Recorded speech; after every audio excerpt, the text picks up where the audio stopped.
സ്വർണ്ണവില 1,00,000 കടന്നിരിക്കുകയാണ്. ഏതായാലും ആളുകൾക്ക് ഇതുമായി ബന്ധപ്പെട്ട പല വിധത്തിലുള്ള അഭിപ്രായമുണ്ട്. ഞാനിപ്പോൾ നിൽക്കുന്നത് കോഴിക്കോട് നഗരത്തിലെ തന്നെ മലബാർ ഗോൾഡിലാണ്. ഇവിടെ രാവിലെ ഏതാണ്ട് കട തുറന്ന ഉടൻ തന്നെ ആളുകൾ സ്വർണം വാങ്ങാനായിട്ട് എത്തിയിട്ടുണ്ട്.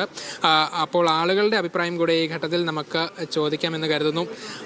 സ്വർണം 1,00,000 കടന്നു. എങ്ങനെയാണ് നിങ്ങൾ വാങ്ങിക്കാനുള്ള വാങ്ങിക്കുക തന്നെ, അല്ലാതെ വേറെ നിവൃത്തിയതില്ലല്ലോ. നമ്മൾ കല്യാണം ഫിക്സ് ചെയ്താണ്. അടുത്ത സൺഡേ ആണ് കല്യാണം. അപ്പോൾ പിന്നെ ഞങ്ങൾ നേരത്തെ ബുക്ക് ചെയ്തിട്ടുണ്ട് കുറച്ച്.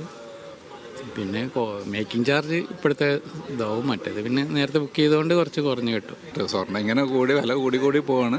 അപ്പം അത് നമ്മളത് നേരത്തെ കണ്ടിട്ട് വാങ്ങിച്ചിട്ടില്ലെങ്കിൽ ഭയങ്കര ബുദ്ധിമുട്ടാണ്. പൊന്നു പിന്നെ ഒരു അസറ്റ് ആണല്ലോ, അതുകൊണ്ട് ഇൻവെസ്റ്റ്മെന്റ് ആയിട്ട് കൂടെ കാണുന്നുണ്ടോ? അതെ കാണുന്നുണ്ട്.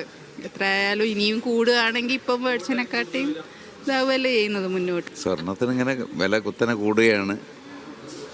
സാധാരണക്കാർക്ക് വാങ്ങൽ പ്രയാസമാണ്. പെൺകുട്ടികളുള്ള മാതാപിതാക്കളെ സംബന്ധിച്ചിടത്തോളം അത് വലിയൊരു പ്രശ്നം തന്നെയാണ്. ഇങ്ങനെ കൂടിക്കൊണ്ടിരുന്നാൽ എല്ലാവരുടെയും മനസ്സിൽ തീയാണ്. അപ്പം പാവിൻ്റെ സൈസ് കുറയും എന്നുള്ളതേ ഉള്ളൂ. പുതിയ തലമുറയ്ക്ക് സ്വർണത്തിനോട് വലിയ താല്പര്യം കുറവായതുകൊണ്ട് വലിയ ഇഷ്യൂ ഉണ്ടാവും എന്ന് എനിക്ക് തോന്നുന്നില്ല. ഇതിനൊരു ഇൻവെസ്റ്റ്മെന്റ് ആയി കാണുന്നുണ്ടോ?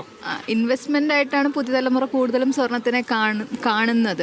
ആളുകൾക്ക് ഏതായാലും വ്യത്യസ്ത തരത്തിലുള്ള അഭിപ്രായങ്ങളാണ് ഈ ഘട്ടത്തിലുള്ളത്. ഏറ്റവും പ്രധാനപ്പെട്ട കാര്യം, ചിലർക്ക് സ്വർണം വാങ്ങുന്നതിന് പ്രതിസന്ധി അറിയിക്കുന്നുണ്ടെങ്കിലും ചിലർ സ്വർണം വിൽക്കാൻ സാധിക്കുമെന്ന് പറയുന്നുണ്ട്. ചിലർ അത് ഇൻവെസ്റ്റ്മെന്റ് ആയി കാണുന്നുണ്ട്. പുതിയ തലമുറയിലെ ആളുകൾക്ക് ഈ സ്വർണം അതിനോട് അത്ര താല്പര്യമില്ല എന്നുള്ള അഭിപ്രായം ഉയരുന്നുണ്ട്. ഏതായാലും വലിയ ജ്വല്ലറികളൊക്കെ ഇതുമായി ബന്ധപ്പെട്ട വ്യത്യസ്ത സ്കീമുകൾ കൂടെ അവതരിപ്പിച്ചിട്ടുണ്ട് എന്നുള്ളതാണ്. കഴിഞ്ഞ 2-3 മാസങ്ങളായിട്ട് നോക്കുകയാണെന്നുണ്ടെങ്കിൽ ഗ്രാഫ് ഭയങ്കരമായിട്ട് ഹൈക്കിലേക്കാണ് വന്നിരുന്നത്.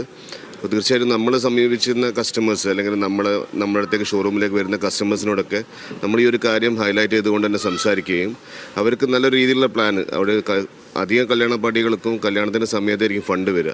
അപ്പോൾ ചെറിയൊരു ശതമാനം, ഒരു 10%, 5% ഒക്കെ അടച്ചു കഴിഞ്ഞാൽ ഒരു 3 മാസത്തേക്ക് ബ്ലോക്ക് ചെയ്യുകയും അവർക്ക് ആ റേറ്റ് ഇപ്പോൾ 50 പവൻ്റെ സ്ഥാനത്ത് 5 പവൻ്റെ ക്യാഷ് അടച്ചു കഴിഞ്ഞാൽ ആ 50 പവനും കുറഞ്ഞ വിലയും കൂടാത്ത രീതിയിൽ തന്നെ നമുക്ക് ബ്ലോക്ക് ചെയ്യാനുള്ള സംവിധാനമുണ്ട്. ഏതായാലും സാധാരണക്കാരെ സംബന്ധിച്ച് വലിയ പ്രതിസന്ധിയാണ് എന്നുള്ളതാണ് ആളുകളുടെ പ്രതികരണത്തിൽ നിന്നും നമുക്ക് മനസ്സിലാക്കാൻ സാധിക്കുന്നത്.